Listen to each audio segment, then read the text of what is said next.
Welcome back everyone to So You Don't Have To, the show where I waste my time consuming content so you don't have to. My name is Hugh Hernandez, and on today's installment I watched The End of Oak Street, starring Anne Hathaway, Ewan McGregor, Maisie Stella, and Christian Convery. The movie follows a family ridden with the problems of suburbia as them and their whole neighborhood are transported 200 million years ago in the past. Here they attempt to survive the dinosaur-ridden landscape and find a way back home. The movie starts off with a block party, which was a bit overwhelming, but it did a good job of setting up the story using the situation. I loved how the dinosaurs were modeled accurately according to the growing research coming out about these prehistoric marvels. One issue that I did have with them is that they were entirely CGI. I really would have appreciated the use of practical puppets such as those used in Jurassic Park. There are so many useless characters in this movie. Either they're introduced in one scene and then never used again, or they're introduced for the sole purpose of dying. Not only this, but so many things that rationally wouldn't happen do happen simply just to move along the plot. One example of this are the two brothers being outside at the same time as the son. Why were they there? What were they trying to accomplish?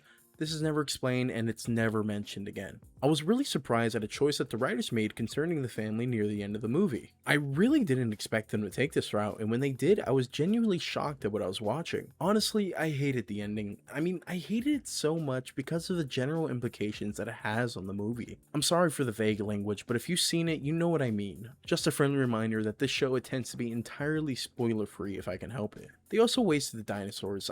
Dinosaurs in a horror setting would be so amazing, but no movie has focused solely on this.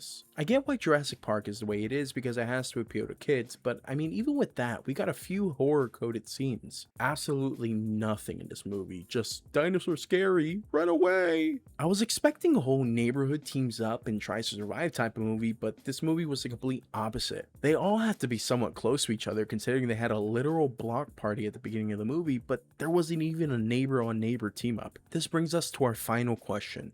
Do you have to?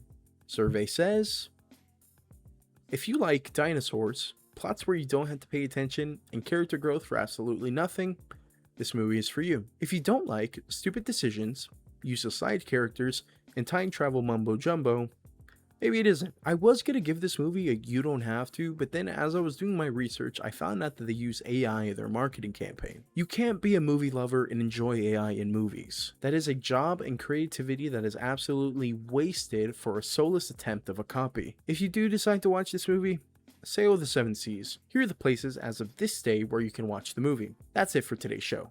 Stay safe, reduce hate, and hopefully I get to